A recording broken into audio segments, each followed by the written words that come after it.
2018. En cette année de centenaire de l'armistice de la Grande Guerre, nous vous proposons une balade culturelle vers Saint-Maurice de Navacelles, sur les traces du sculpteur Paul Dardet.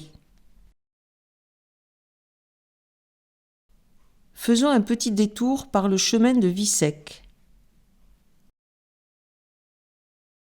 En bord de route, un panneau statue.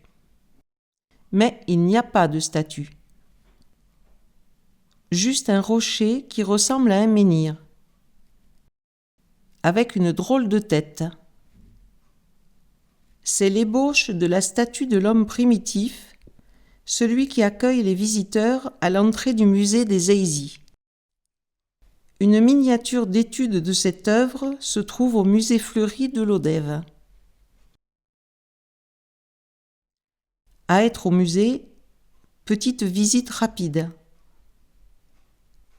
Le grand faune, l'éternelle douleur, beaucoup de têtes, des anonymes, des musiciens, des politiques.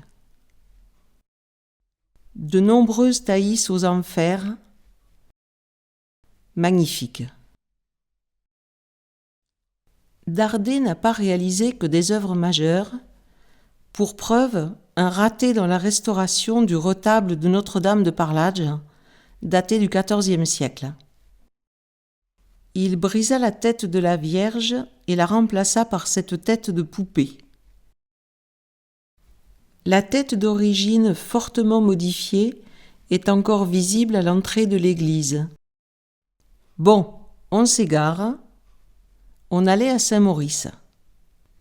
Voici son atelier qu'il laissa inachevé.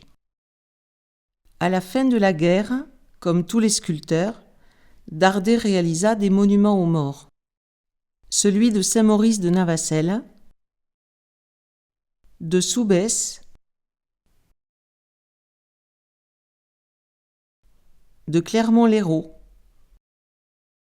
Ces monuments ne représentent pas des guerriers victorieux ou tombant pour la patrie, les armes à la main.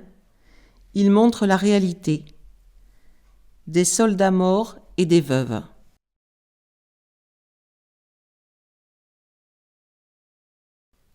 À Lodève, Dardet pousse l'émotion en montrant le recueillement de ces 4 femmes et le regard perdu des 2 enfants qui ne semblent pas comprendre ce qu'il se passe. Adieu la vie, adieu l'amour, adieu toutes les femmes.